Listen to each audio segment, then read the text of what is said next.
Hey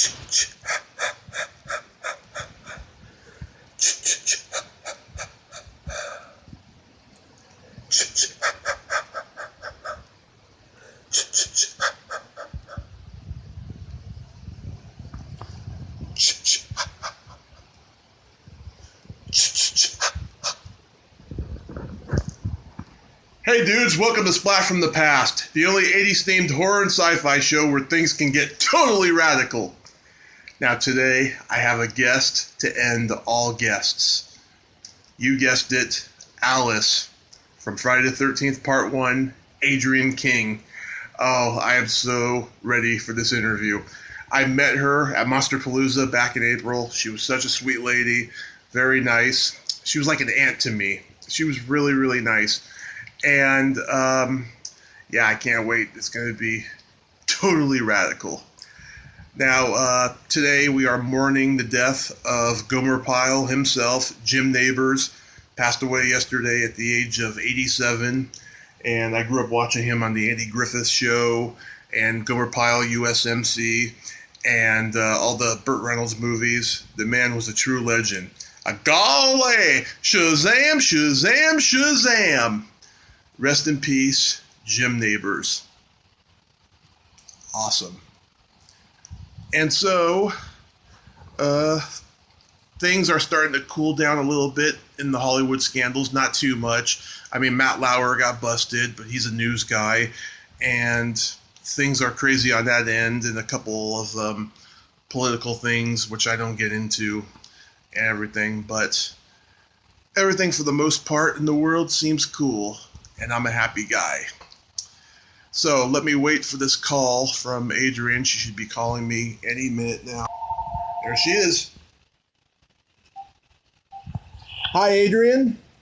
Hey, Tommy. How are you doing? I'm great. How are you? I'm good. What's going on in Redding, California? Oh, nothing much. Very cold weather. Yeah, us too. Mm-hmm. We're only a little north of you, though. Yeah. My dad's over in Marysville, Washington. He said it's pretty cold over there, too. Yeah, but at least no snow so far. How about you guys? Over in Bernie, I know it's snowing. My aunt is over there, and yeah, she says it's snowing over there. She can't even come visit. It's so bad. Wow. And I'm sure Shasta has snow. Yeah. So I see you said you did your research. That scares me, don't you? Well, I didn't find any scandal or any dirt. Oh, good. It's deep, very deep. Yeah. You know, when I met you back in April at Monsterpalooza, I was so starstruck and nervous. Yeah, I didn't catch that from you. I didn't get that. You hide it well. Oh, thank you. I am an actor, so. Right. It comes to play. Exactly. When you spend a quarter of a century idolizing somebody from a movie and then you meet them, two things are going to happen. You're either going to be in awe or you're going to be disappointed. But I was very much in awe, and you were like the aunt I always wanted. Oh, that's good. I'm glad. That makes me feel better. I know that's true, though, because a lot of people tell me when they meet me after so long, you know, I've been in their living rooms for so long, they feel like they know me and that they're not disappointed after having met me, you know? It's kind of like, wow, that's a lot of pressure there, but I'm glad it worked out. Oh, yeah, no pressure there. You got nothing to worry about. No, I'm glad. I just got back from Germany a couple of weeks ago, and it was the same thing there. You know, we may not speak the same language. I had a translator sitting next to me, but we hardly needed it because it's funny. The few sentences, all you need is like, I know you, you know, it's good to meet you, and we go way back. Everybody says the same thing. You know, I've known you for decades, and it's kind of that, you know, it's the movie crossed it. It's not lost in translation. Put it that way. Yeah, absolutely. I was going through your credits, and it said that you were in the TV movie of Inherit the Wind when you were little. Yeah, I was 8 years old when I did that. It was the turning point. At 8 years old, I was totally bitten by the bug, even though I'd done commercials since I was teeny tiny and couldn't speak, and just kind of did it because I was there because my mom was kind of bored in New York City. That's what happens when you have a stage mother and you live close enough to the city. But right. At 8 years old, I auditioned, and I had full scope of how incredible the experience was, and I knew that's what I wanted to do.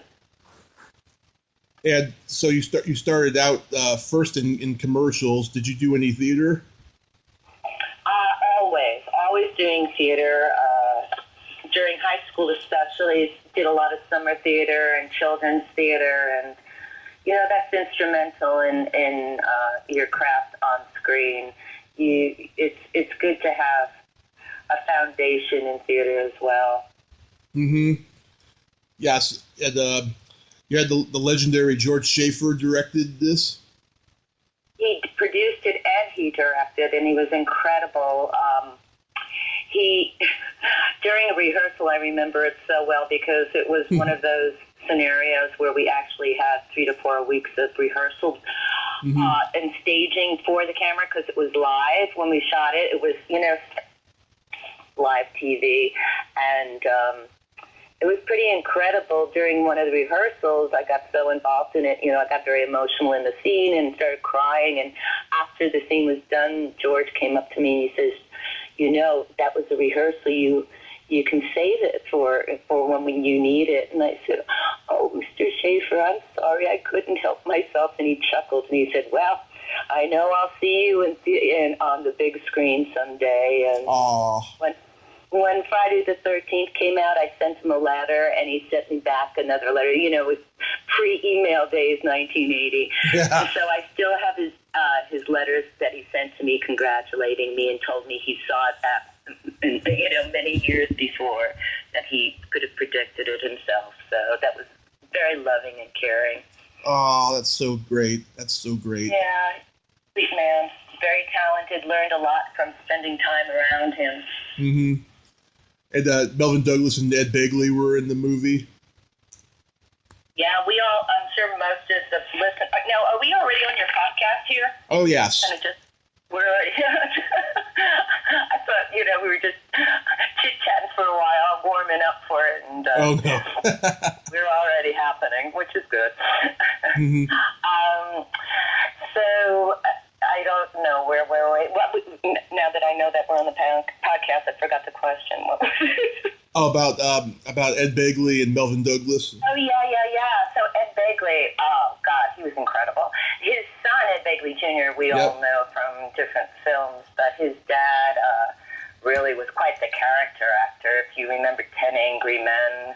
12 Angry Men. Yeah, 12. Did I say 10? Yeah. Yeah, no, there were 12 on the jury, yeah.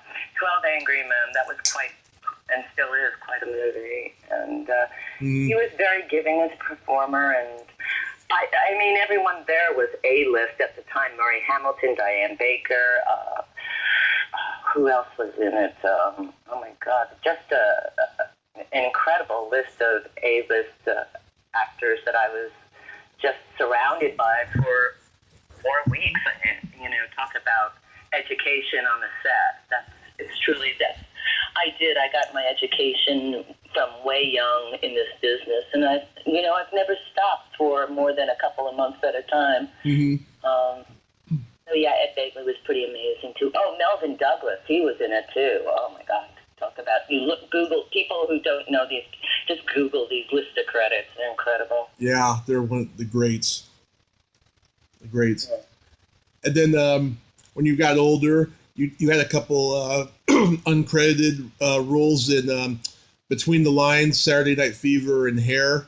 Is there any stories? Yeah. You have any stories from those? Back in those days, you didn't have to get screen credit, and before Screen Actors Guild got a little savvier, dancers and stunt people and youngsters were all thrown into the the same group, but it was a lot of fun working with Twyla Tharp on hair, and Milos Forman, of course, the director, and then JT, our good old JT on Saturday Night Fever was amazing.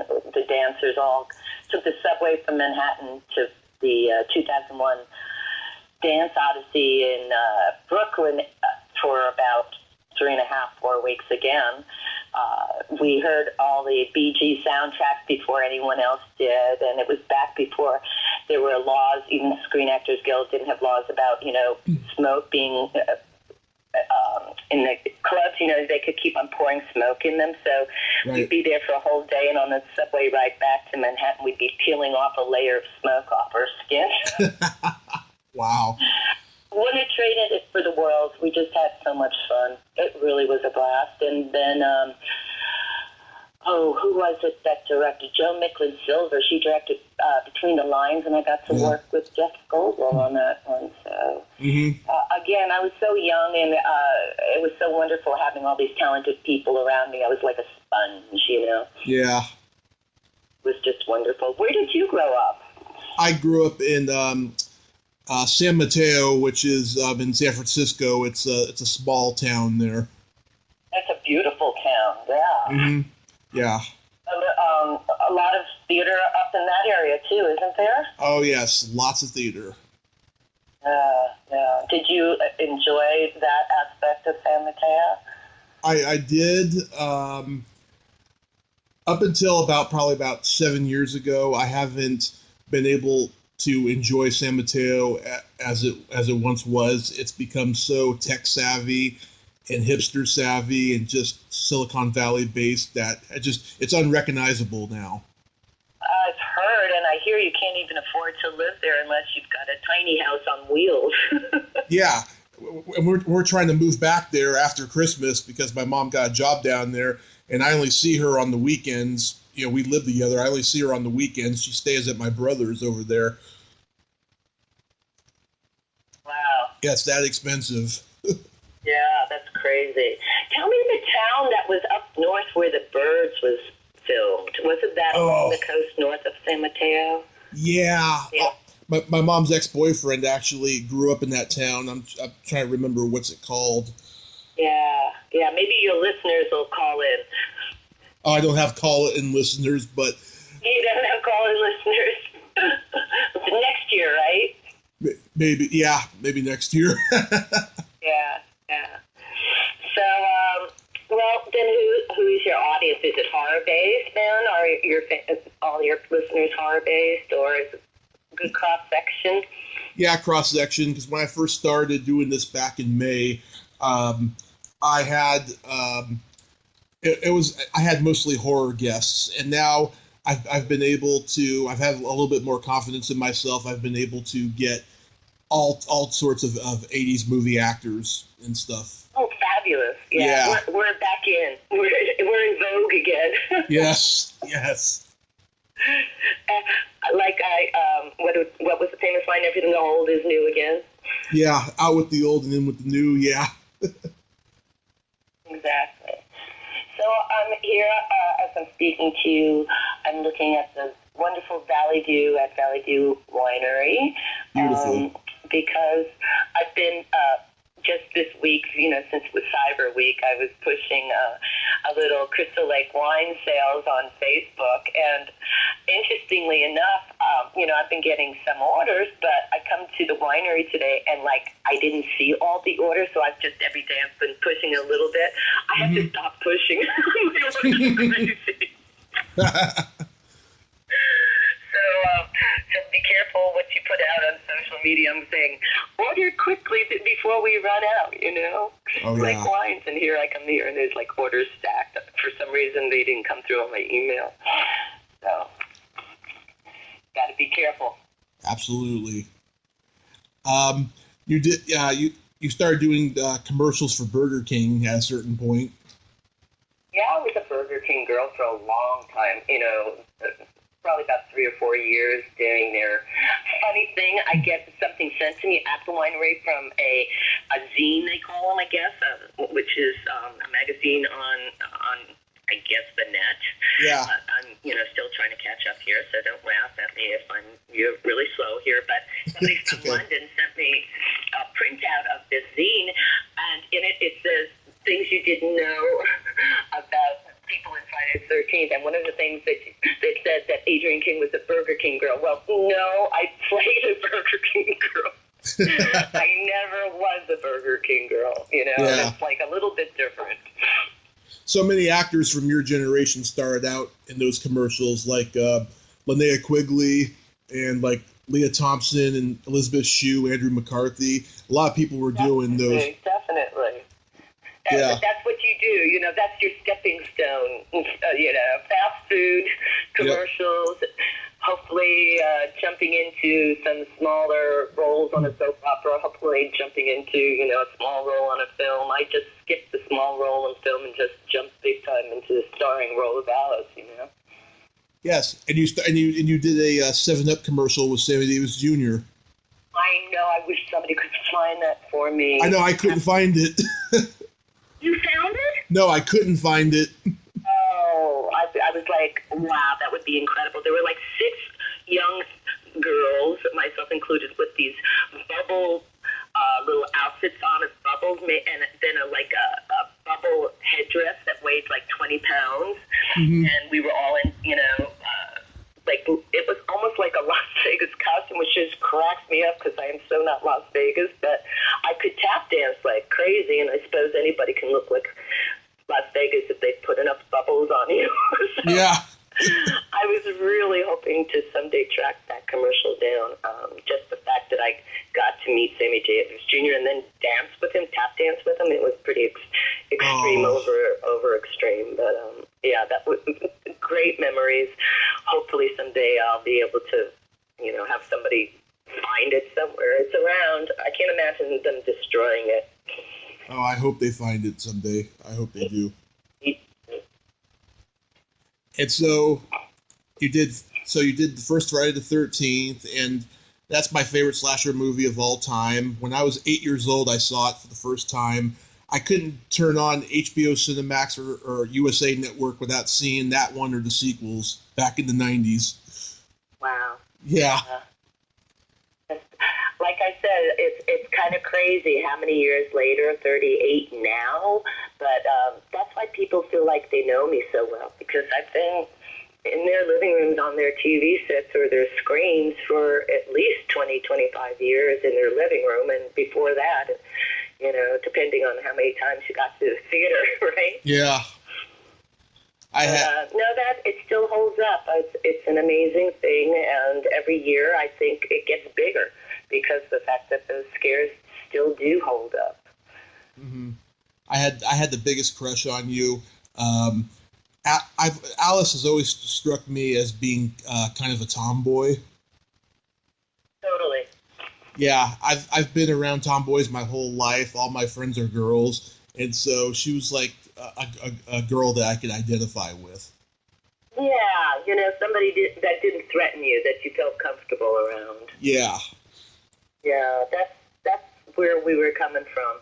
Definitely. It's girl next door, somebody who was a little quirky, not too quirky, a little artistic, and somebody that you feel like you could smoke a joint with or have a beer with, Hell yes. Play a little strip Monopoly, what the hell. Yeah, that's my favorite scene of the whole movie.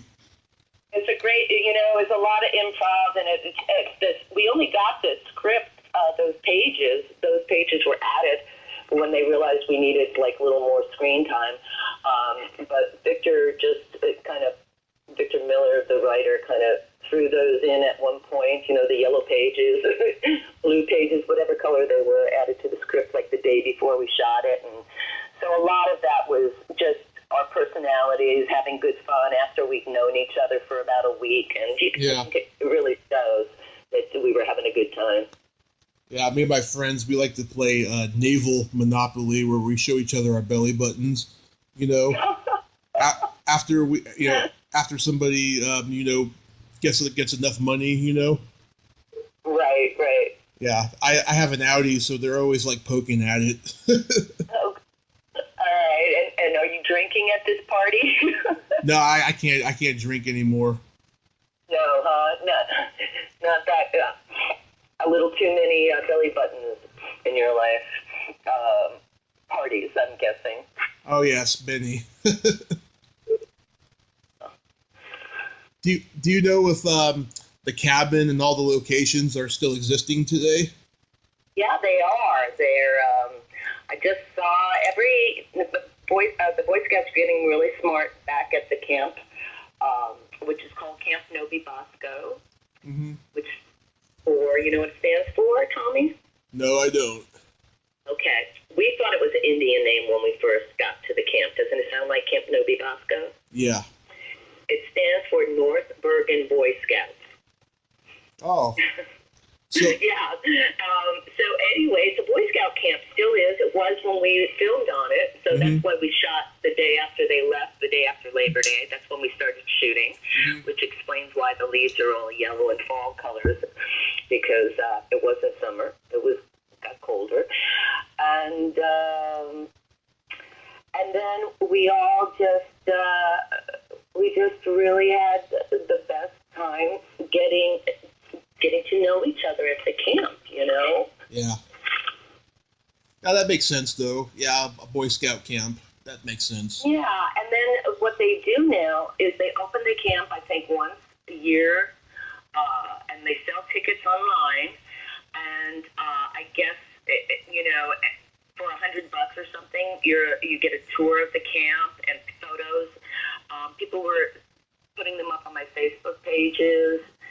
They have great tours of the camp, but they only do it like once on a Friday the 13th a year. So you got to keep your eyes open for whatever that is. Mm-hmm. And there, once in a while, I like to watch YouTube vlogs of people who go to conventions and they talk about their experiences. And one fan said that she met you and you told her that Betsy Palmer had a potty mouth. That's true. Did I tell her that? Yeah. There's no secret whatsoever. Anybody who ever met Betsy or ever was in a panel where Betsy was, she was hysterical. Yeah. She definitely knew how. Well, she grew up in the business too. Yeah. So not so much a potty mouth, but she definitely knew when to use her adjectives, and they were choice. And she and Harry Manfredini used to on panels. They were hysterical. They were like an old married couple, and they'd argue. Once at a panel in Lexington, Kentucky, when Paramount was making I think it was Paramount, the 2009 remake. Who made that? Anyway, reimagining. We don't like remake. New Line. New Line did that one, yeah. Yeah. Well, they had a video. They made a video, and I don't know if it ever made it to the video, but Victor Miller was up on the writer was up there with Sean Cunningham, the director, me, and Harry Manfredini, and Tom Savini, and Betsy. And so we're all up there, and there's a huge, audience in front of us. And somebody asked Betsy what she thought about the script when she first read it. And she said out loud, "I thought it was a piece of shit." And sitting next to her, I spoke to her, and I said, "Betsy, Victor's sitting right next to you over there." And she goes, "Oh, what the hell? Victor knows it's a piece of shit, too." So there you go. Oh, my God. Yeah. So, needless to say, she called it like she saw it, and no holds barred. And you got to respect that about Betsy. She was all about truth, and that's why her performances are so rich. Yeah, she's bone-chillingly creepy in that movie. Even when she's being nice, she's really creepy. Yeah, because she wasn't going for the creepy. She was going for the real. She was really loving her boy, and she really thought we did him wrong. And she just was able, as an actress, to make that work brilliantly. I had like 3 days left in the hospital when I found out that she died. I was so devastated because I never got to go to conventions to meet her. Oh. And I started going to conventions last year, and I'm so hooked on them now. I've met everybody. It's incredible. Yeah, which other ones have you gone to recently? Well, let's see. I went to... The one we met at the Monstapalooza, that was pretty fabulous, wasn't it? Oh, yes. When I met you at that one, that was my third time going. I went twice in 2016 because the first Pasadena one that year was my first ever convention. And I go to Sinister Creature Con in Sacramento. That's a good one. Uh-huh. And I don't think. Yeah. I went to in Sacramento very, very long time ago. That was because Sean Cunningham's assistant at the time had a short film there, but it wasn't a convention so much as a little film festival, very little. Right. You know? I guess it was before they had the conventions there. But I liked the city. The city was really nice. Oh yeah, it's very nice. And I go to like random Comic Cons and stuff. I just love the convention circuit. It's a lot of fun. It is a lot of fun, and the Monstapalooza I thought was fabulous because you got to see so much of the creative aspect, and Tom Savini was there, and then I met a lot of other makeup artists and special effects people, and you must have seen all those incredible pieces of art. That's what I was blown away with. Yeah, and I'll tell you, when I went to the first two that I went to in 2016, it was not as busy. They were not as busy as the one you were at. That whole weekend was insane compared to those two that I went to. Oh my gosh, tell me about it. My line never stopped for 3 straight days.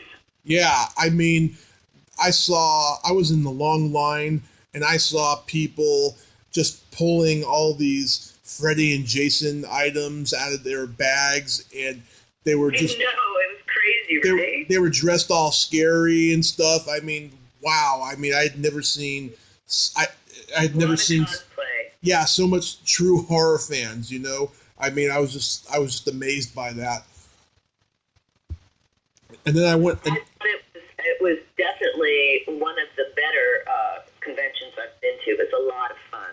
For me, as an artist as well, Sunday morning, I got there early, and I just walked around because I wanted to see everything, and usually I don't get to. So, yeah, I really enjoyed that one. Well, I went again in September, and it was still as crazy. They sold out Saturday completely. Wow. Well, you know what it is though. Days of the Dead doesn't have an LA convention anymore, so they're booking people at Monsterpalooza that would normally be at Days of the Dead in LA. Oh, I didn't realize Day of the Dead's not there anymore. Yeah. Explain it. Oh yeah, everybody that was at your Monsterpalooza is usually on Days of the Dead. Right, yeah, because I had done one, I did a Days of the Dead last year in Atlanta, which was a lot of fun, and then I think I did one in Indianapolis, which was great too, so they do have good shows. Yeah, they did Chicago a couple weeks ago, and I heard it was good.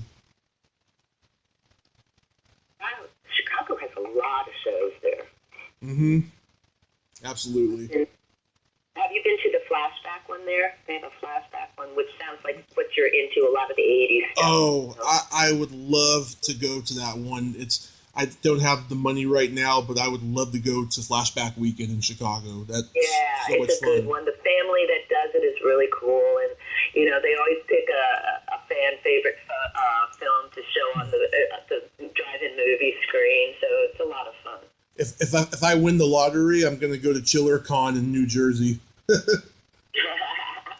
sounds great, man, because I haven't been there in ages either. But New Jersey, to me, is like the hub. Maybe it's because that's where we filmed the first movie, but it seems like that's the hub of all the happy campers. I always call them my Jersey boys and girls. All my happy campers back there. But, yeah, we shot that in Blairstown, New Jersey, on the Delaware Water Gap, the first movie. Mm-hmm. I was watching an interview Kevin Bacon did where he was like covering his whole career, but he did not talk about this movie. Really? Yeah. I'm so surprised because recently he seems to have embraced it a bit more. There's a commercial, and I don't know if it ran in this country, but I know it was running in England. Yeah. And he's sitting around a table with like 6 of his characters from movies, and one of them was Jack from Friday the 13th with the arrow through his throat. Yeah. So I thought he was starting to embrace it. Maybe that's just in Europe and not in the States. Maybe. I don't know. I liked his death, though. It's pretty funny. Yeah, I mean, I don't know why he wouldn't embrace it. It still holds up, and as an actor, it's where he was. Yeah. Oh, he embraces Animal House, though. Oh, yeah, I know he does. He should. It's a great movie. Did he talk about it on the set? I think we probably did talk about it on the set. Interestingly enough, I'm laughing because yesterday we have an Animal House poster that signed by Belushi and Landis, my husband's first movie out of film school was with Landis and the Zucker brothers called Kentucky Fried Movie. Love that movie. And so we have a whole bunch of interesting things, but my nephew and his wife just moved into a new place, and we're going to send it to them as a housewarming present. So yesterday I'm looking at the Animal House poster going, geez, you think I could find Kevin and get this signed? Yeah. But it's not a roll poster. It's already, it's 30 by 40, so it's pasted on board. They already pasted it down. So nice. So, oh well, that's not going to be seeing too many more additional sites. I have to somehow figure out how to get it to Denver without ruining it. Nice. Yeah. Nice present. They'll enjoy it. Mm-hmm. When you did part 2, were you originally going to play Alice the entire movie? That was totally a scenario where I thought I was going to be in what I did at the top of the movie. Mm-hmm. I had I'm stumbling because, this is during the stalker part of my life. Yeah. And so I had a stalker, and it was at a time when there was no entourage, no video phones, video cameras, no cell phones. So you have to think back and say, okay, this is very complicated. I had to keep it under wraps, so my manager said. So I had a meeting with Steve and what's her name, Denise. Mm-hmm. Right after the first one came out, about a month after, but I already had a stalker. Uh-huh. So they and I came to an understanding that I would do anything to keep the fear, just going on. Obviously, Friday the 13th was very close to my heart, and mm-hmm. I felt very proud of it, and I wanted to be associated with Part 2. But Paramount at the time, and these are little things I've pieced together after 30 odd years talking to Sean and Steve Miner. Actually, Sean was the one who said when Paramount came up with the idea that they wanted the boy Jason to become the killer, mm-hmm. and Sean said, no, that's a terrible idea. I think that's a terrible idea. But Sean's the first one to say he was wrong, and they were right.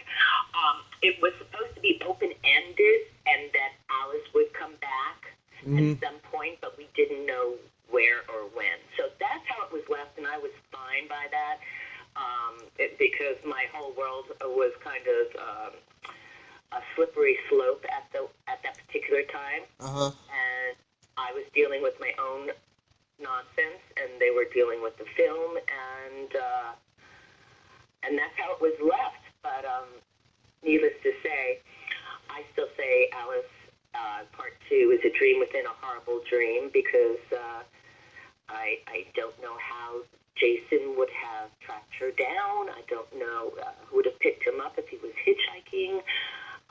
Did he look her up in the yellow pages? I have fun in interviews going back and forth over the whole thing. But you know what? Either way, it's all good. Here I am 38 years later. I have an incredible Crystal Lake wine business that's been flourishing for 7 harvests. We're going into our 8th year now. And yep. It's strictly word of mouth, because Crystal Lake wines was founded by me and my my my winery here, Chris Valley View Winery, the owners of the best, finest winery in Southern Oregon that's family owned and operated. They were huge horror fans. So Friday the 13th to me is the gift that keeps on giving, So if Alice one day comes back, that'd be incredible. There's been so many attempts to bring the first Final Ladies back, Final Girls back in a remake of some kind, but we all tease like if they don't get it off the ground soon, we're all going to be on walkers and wheelchairs. So. Well, like I said, I'm good with. I am so good with whatever they decide to do. I mean, we've got a great new game that's going gangbusters. That's the 13th game. Have you played that yet? No, I rarely play video games. I play Nintendo, but that's about it.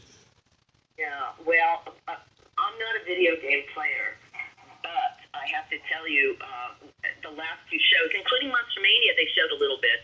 Were you in the audience for that, Tommy? For what? When they showed a little bit of the game and the kills. Oh, yeah. It was insanely realistic, let's put it that way. Mm-hmm. So I think even though we don't have a new sequel on hand, hopefully the writers will get that right and the studios will get that right someday. Somehow they keep on reinventing Friday the 13th and keeping it alive with the fans. It's an amazement to me. Me too. And I'm so glad. I'm so glad that you're happy with your wine and everything. But I'll tell you, I always thought that if you hadn't seen the dark side of fame so early, you could have been like Jamie Lee Curtis. You could have broken out from the horror films. I appreciate that, and it's so interesting because one does wonder about those things. But I have to say I've come full circle, and I am like Alice. She's become a touchstone to a lot of people in the world, and I'm able to find a lot of appreciation for everything that I went through with the stalker and all, and allow my turmoil or my experiences and the fact that I've come full circle and I'm in such a good place that now a lot of people kind of reach out to me for that,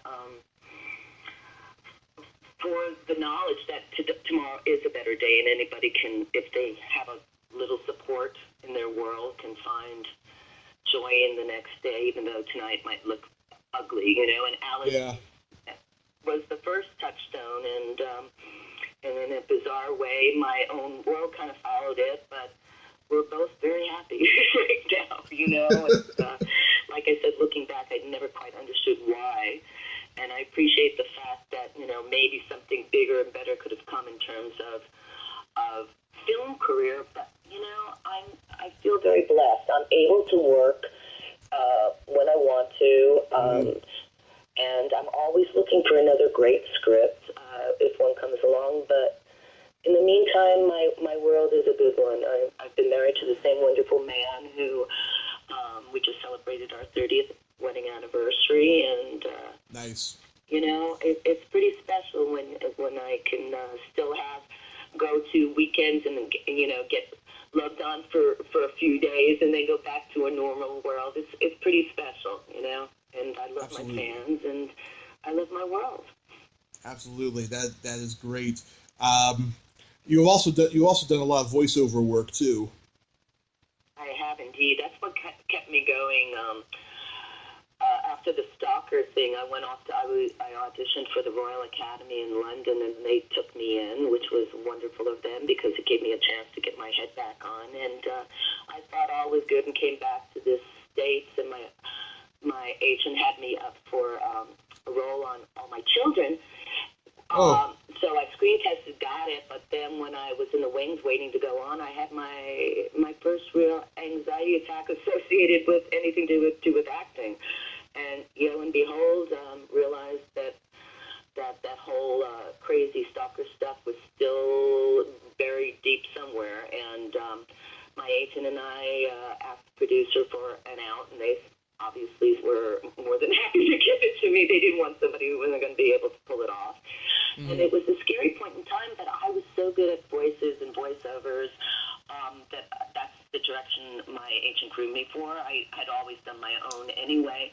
And this way I got to play at looping, which was such an incredible gig. And at the time, people were in the industry. It was one of those wonderful little hidden gems where you got to play on a fabulous film with all sorts of different actors playing different voices that they needed. And if you were one person that could do a few voices and could hit it on the third beat, which I was very good at doing, then you got to work a lot. So if you look on my credit list, you'll see, I worked on Titanic, I worked on, oh my goodness, Jerry Maguire, I worked on Gilbert Grape, and I did Mel Gibson's first directorial film, Man with Two Faces. But if you go down through my credit list, I've jam-packed. I did 7 years on Melrose Place when I moved to LA. It's just the experiences didn't end, Yeah. Because you just worked all the time. Nobody knew who you were. Yeah. Nobody knew it was your voice. Otherwise, if you couldn't incorporate your voice to make it work, and so that they didn't realize it was someone else, then you didn't work much. So I was good at it, and I loved it. And so that's what I did. And then I retired to Southern Oregon with my husband 13 years ago. And that's when the Crystal Lake Memories book came out, written by Peter Blackie, and kind of explained what had happened to me. And he's the one who told me, you've got to get out there. You've got 3 generations of fans, and they love you and they miss you. And that's when I went to my first real convention in 2004, Chiller Convention in New Jersey in 2004. Had no idea. Showed up without any 8x10s. They had a rush to Kinko's. I had no clue. Can you imagine that? Yeah. Now I call myself the Crystal Lake Wine Boutique. The Crystal Lake store. I had no idea, and my fans had no clue I'd been stalked. But that book really helped because all the people who grew up with me in the 80s were now the writers and the directors and the producers and people like yourself who, were interested but had no clue what had happened to me. And, then social media followed, and I plugged in, and I, trying to keep up. And so I'm busier than I've ever been since I retired 13 years ago. That is so great, And that's funny. And I have a couple of new films, like you said, Jamie Lee Curtis. But I've managed to do, since my, my fans, resurrected me from the dead. I've done some nice little independent horror films like Tales of Poe, directed by Barton the Mastronardi. That's available. I interviewed Leslie Donaldson the other day. She says hi. Oh, what a hoot, huh? Yeah. Yeah.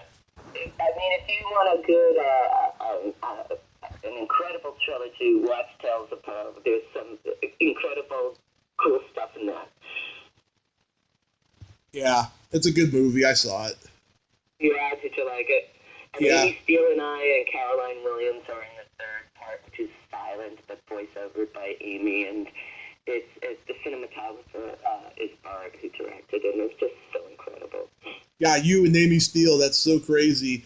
And Amy, isn't it? Yeah, we became good friends. She came up to visit me at Valley View Winery, and this was going back, I think, 6 years ago, maybe. Yeah, 6 years ago. We had just started with our Cabernet Sauvignon, Survivor Syrah, Moonlit Chardonnay, and she was up here, enjoying it with me. And about within a year, she had moved up to Oregon. She loved it so much, sold her place in L.A. Yeah, she looks and talks exactly like my aunt that I was just telling you about, who's in the snow. Yeah. Yeah, like dead on, looks just like her and talks like her. No kidding. No wonder you had crushes on the Friday the 13th girls. That could do it. I mean, they say that you fall in love with women who remind you of your mother, That's right, exactly. That's kind of creepy to think about, though. No, it's normal. Don't worry God. I haven't met Amy Steele yet. I had a very awkward encounter, though, with Carolyn Williams last year at Southern Monsterpalooza, and it was not a happy experience. Oh, dear. Where's the Southern Monsterpalooza? Oh, the second one's in Burbank. Oh. And, oh, dear. Well, I hate to say that. but Caroline is a bundle of energy, isn't she? Yeah, well, this is what happened. So I had been looking for her table all day. She was only scheduled for that Saturday, right? And she was judging the Miss Monster pageant at the after party or whatever it was. And I'm in line to get a drink. And she walks by to leave. And I say, oh, hey, Carolyn. And she's like, yes. And I swear, I wasn't going to ask her for her autograph. I wasn't going to ask to get a picture with her. I just wanted to tell her how much I loved her work, right? And I said, hi, my name is, and before I could say my name, she walked away. Whoa. I swear to God, Adrienne, I swear to God. Oh, my God. Yeah. Well, we have to figure she had a tough day then. Maybe she wanted a drink badly. Maybe. Well, actually, I don't know, but I just know I didn't actually work with her on the film, but I've been to conventions with her, and I do know that she loves her fans. So I'm sorry that you had that experience, but I do know sometimes she has an incredible amount of energy. So I don't know what the scoop was, but we all have off times, so I apologize for her. Oh, I hope so, because I love her work, and I just didn't want that to happen, but it did. Yeah, and the other thing is, I always give people the benefit of the doubt. You just don't know what happened to them on the phone 10 minutes before, Yeah. That could happen usually too. She adores her fans, and so I'm sorry. You caught her on an off moment. How's that? Yeah. I mean, I haven't had any other experiences like that. Everybody I've met has just been so nice, I'm glad for that. I mean, even when I met Tom Savini, he just sat there. He was kind of dry, but he was nice though. Yeah. I always say the horror community is the most loving and unassuming group of people in terms of the fact that no one judges anyone else, especially when you go to conventions. That's you can meet so many good friends because nobody judges anybody else. Everybody's there for the same reasons, and that's why I enjoy doing the conventions.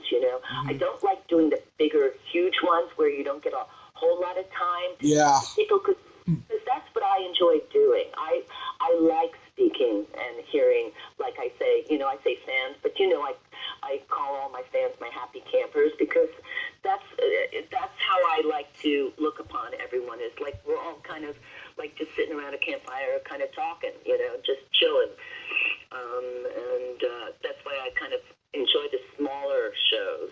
So you have more time, but at the same time, you can't always have smaller shows.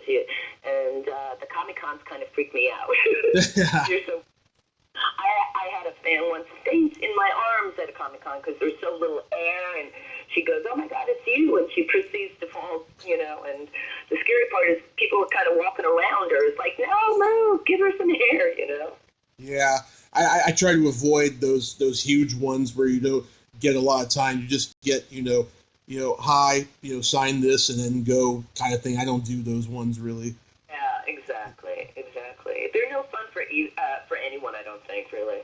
Yeah, I think a lot of people who do them, they would rather do like Monsterpalooza or Sinister Creature Con, where you can talk to them for however long, Yeah, exactly.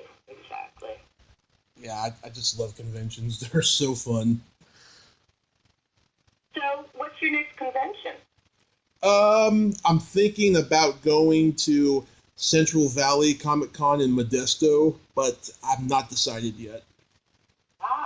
Do you know who they have there? I'm always curious, because now, for instance, I didn't even know they had one in Modesto. I just drove through Modesto and Reading last weekend. I was down at my father-in-law, who lives down in San Diego for Thanksgiving. Right. And so we always drive the 5 going straight down from where we live up here in Southern Oregon, you know. Are you guys going to do it again for Christmas? No, we do Thanksgiving. They come up to us for Christmas. Nice. Yeah. There's nobody I really know who's doing the convention. That's why I'm not certain yet, because I don't think they've announced all the guests yet. What time of the year is it? December 17th. Oh, wow, so it's coming right up. Yeah. Interesting. Well, if you go, I hope you have a great time, and be sure when you do this podcast that you put it on my Facebook. Oh, I'm going to do it right away as soon as I'm done finishing in a few. Cool. And I will be, while you're doing that, I'll be catching up with all these orders I have from my Crystal Lake wines here. Friday night, I should be going out. Guess what I'm doing? I'm doing Crystal Lake wine orders. Awesome. Yeah. I'm kind of, I wrap each and every bottle myself, and I went and got Christmas wrapping tissue paper yesterday, because each order that I do is a Christmas present, and I know every order I do throughout the year, I make it special and personal. So I have people who now, for Christmas, like they're smart enough, they'll order now. It's the 1st of December, so that I have plenty of time. And, they get their orders out to the East Coast early, because once it starts getting cold, needless to say, that kind of hampers my delivery service here. Even Santa can't get it through when it's too cold, because we don't want our bottles to pop and freeze, or freeze and pop. That's how it goes. So that's why I'm here tonight. Kind of, where the weather's still good to ship, Mm-hmm. There's no snow on the ground yet, Tommy. Yeah, no snow. No snow. Let's keep it that way for a little while, please. Right. Right. I like the dusting for the Christmas cards. Maybe a week before. That's about it. But I remember distinctly on New Year's Day last year doing a video, because we had something like 19 inches fall on us New Year's Day, and I did a Crystal Lake Wines cheers video with the snow falling all around me, and it was hysterical. But needless to say, we don't need 19 inches this year. Thank you. True. Yeah. No, getting through the path. So, Adrienne, thank you so much for taking the time to do this interview today.